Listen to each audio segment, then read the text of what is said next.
Hola, mi nombre es Silvia, soy estudiante de la Universidad Autónoma de Nuevo León, la Facultad de Derecho y Criminología.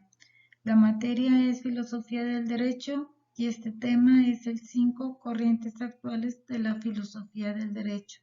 Mi maestra, la licenciada Nora Alicia Morales Martínez. Bienvenidos a este tema. Gracias. En el índice tenemos propósito, realismo jurídico estadounidense, realismo psicológico, sociologismo jurídico, estructuralismo y filosofía del lenguaje, postestructuralismo y derecho posmoderno, teoría funcional del derecho, justnaturalismo contemporáneo, principales justnaturalistas contemporáneos, problemas de la filosofía, ontología, metodología y axiología jurídica, colaboradores, seguidores y bibliografía. Y por último, evaluación personal. Propósito.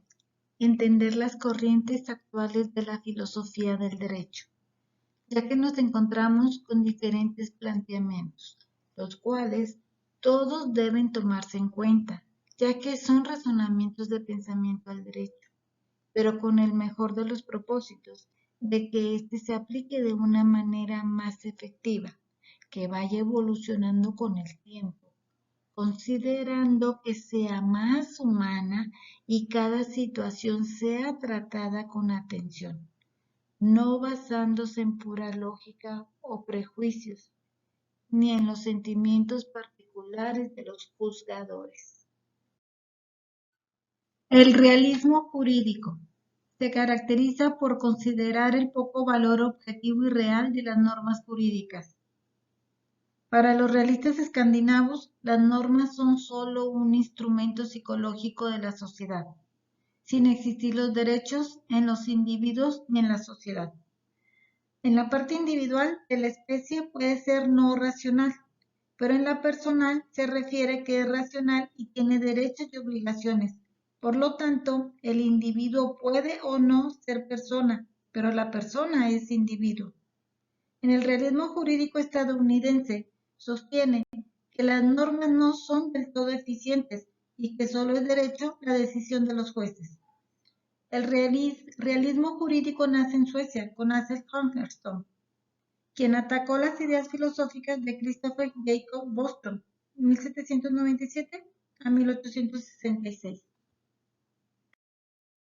Axel Hammerstone considera que el derecho no se constituye por mandatos respaldados por amenazas coercitivas, sino de un fenómeno psicológico colectivo social, manifiesto en la creencia de que se debe cumplir la norma impersonal y universal, porque esto es lo aceptado colectivamente. En lo impersonal, porque no van dirigidas a ninguna persona en particular, y universal, porque es para todos.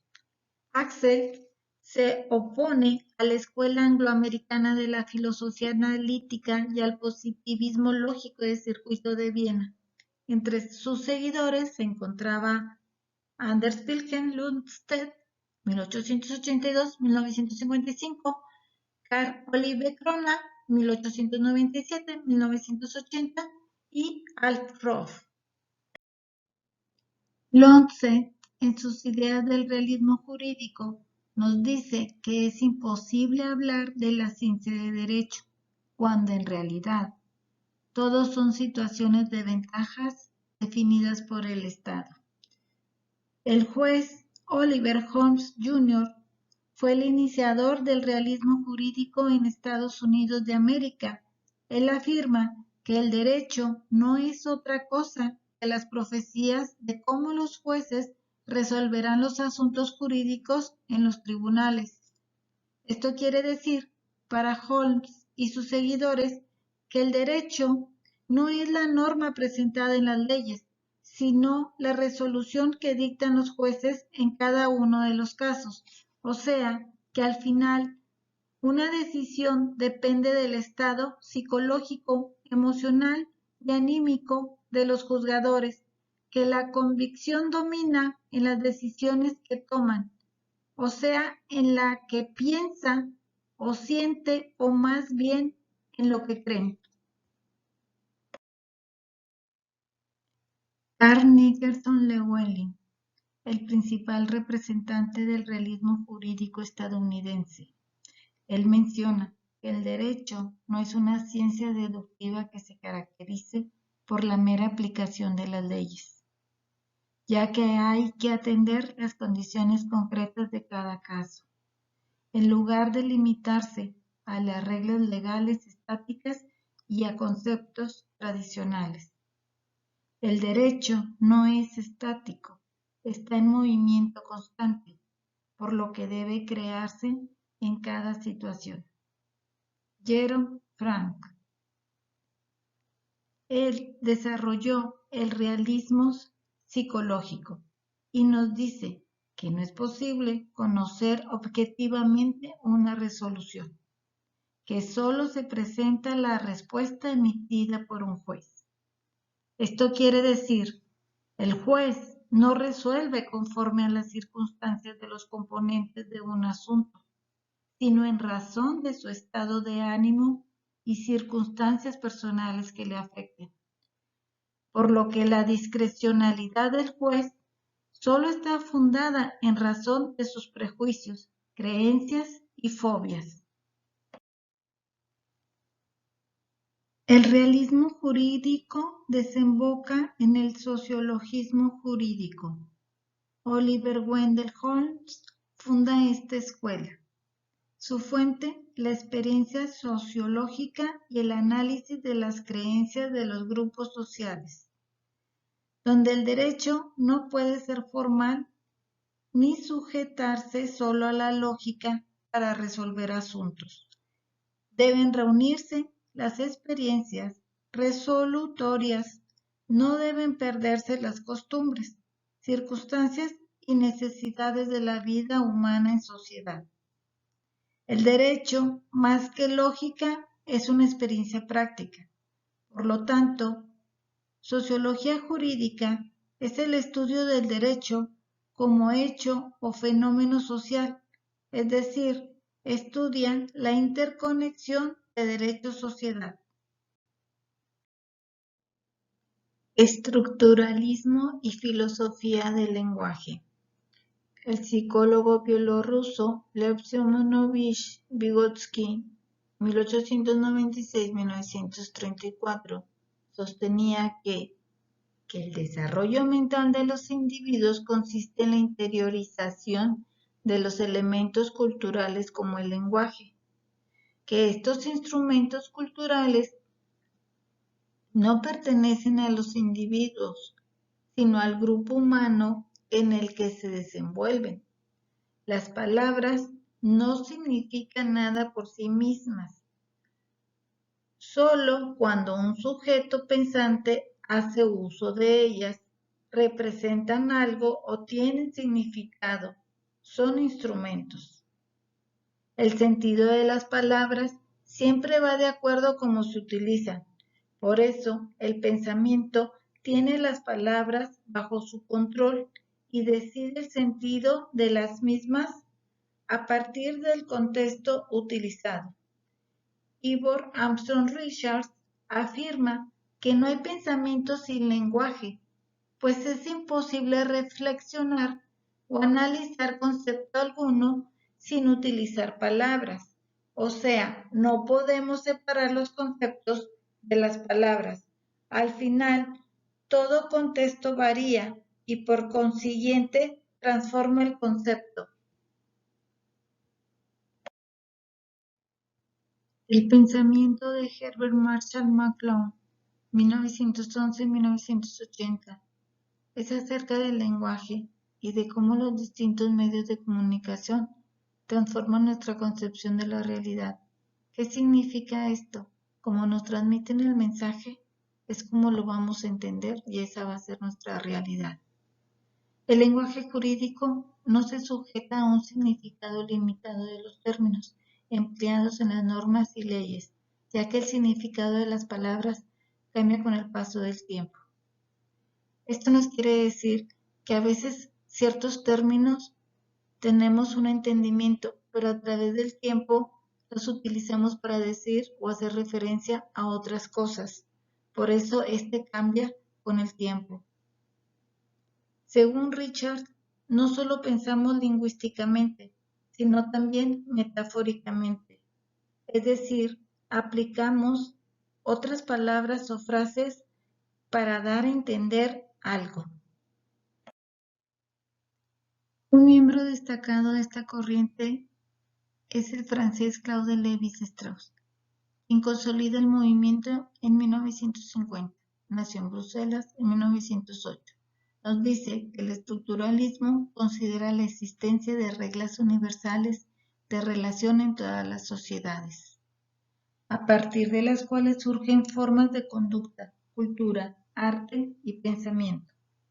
Esto implica que en realidad no existe identidad propia en los sujetos que forman parte de una sociedad. El derecho, para el estructuralismo, es un instrumento cultural que afianza las formas de relación permitidas por el sistema de poder, debido a la estructura y las relaciones que establece.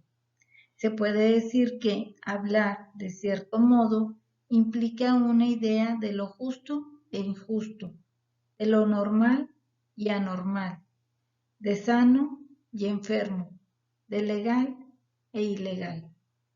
Entre los seguidores de este movimiento están Roland Barthes y el psicólogo Jacques Lacan, 1901-1981.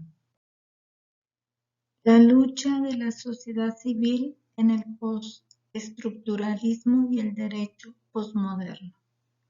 En el movimiento postestructuralista destacan Michel Foucault, 1926-1982, y Gilles Deleuze, 1925-1995. Ellos nos dicen que la estructura mantiene marginados a ciertos grupos que no tienen derechos reconocidos, garantías o prerrogativas legales, es decir, que una persona reciba mejor trato, tener más derechos o menos obligaciones que otros. Aquí se plantea la lucha por la justicia más que por la legalidad. Definiremos modernidad.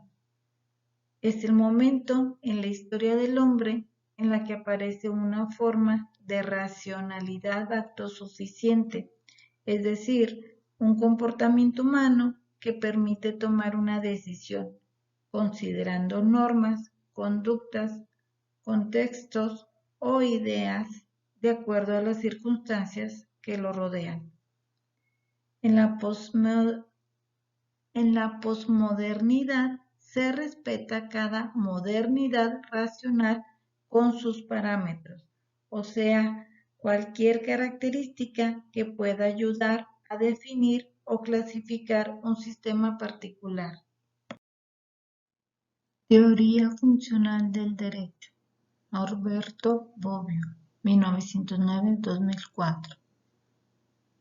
Existen dos valores para él, la libertad y la justicia. Su pensamiento es liberal socialista que defiende los derechos humanos para lograr el derecho a la libertad del ciudadano frente al Estado.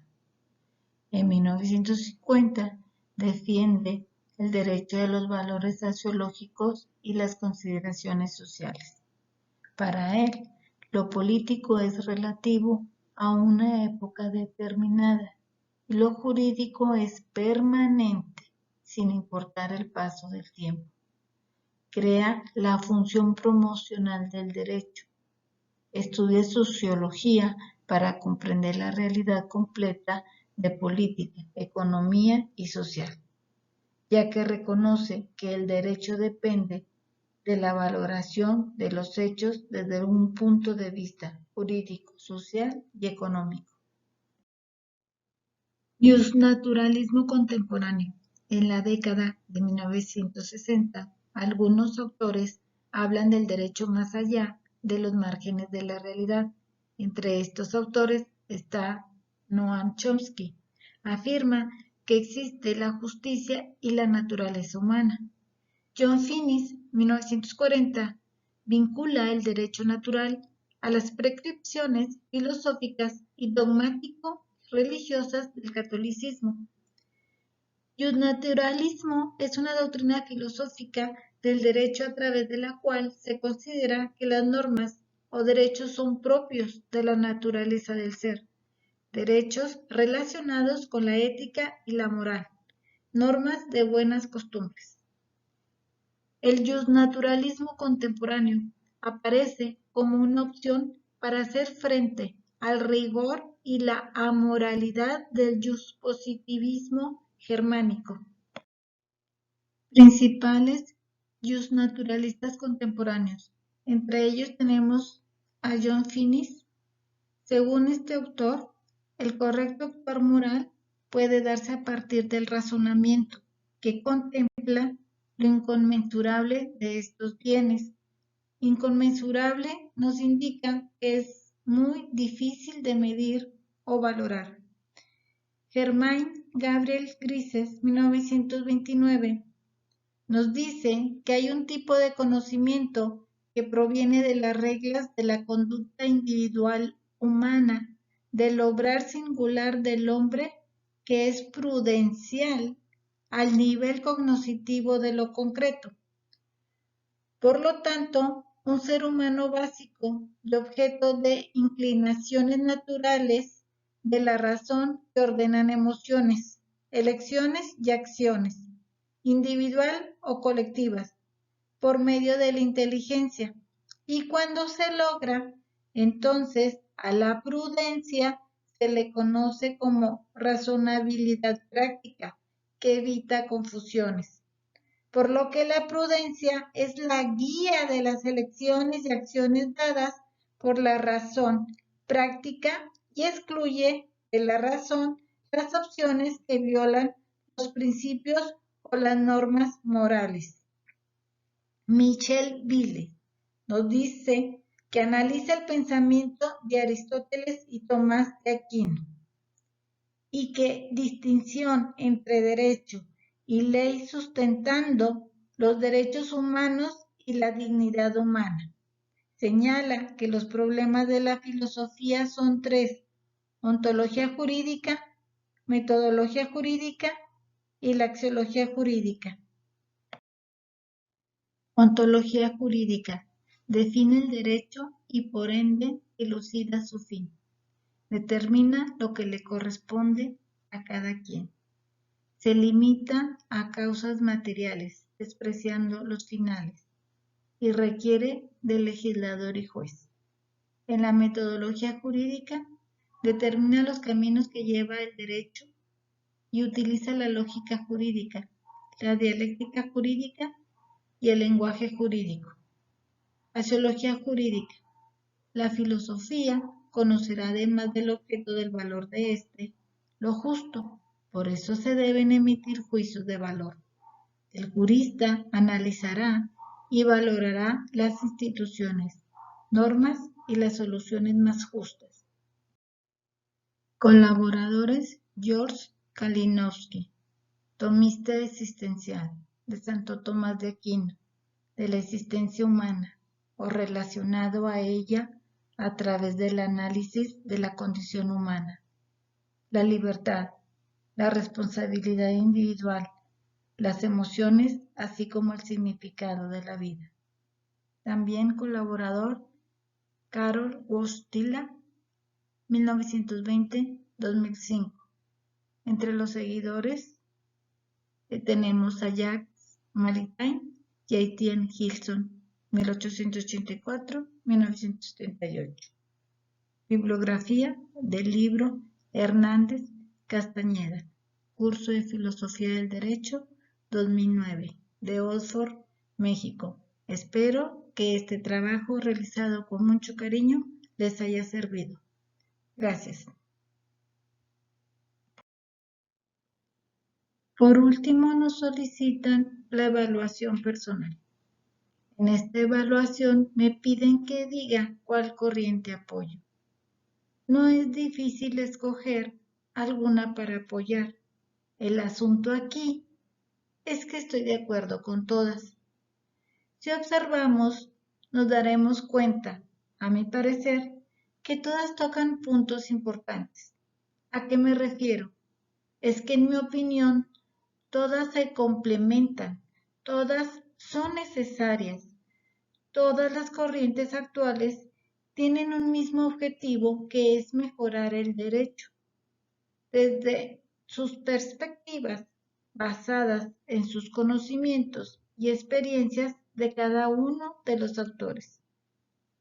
Por lo que agradezco a mi maestra, la licenciada Nora Morales, por el aprendizaje y apoyo para la realización y el desarrollo de esta materia.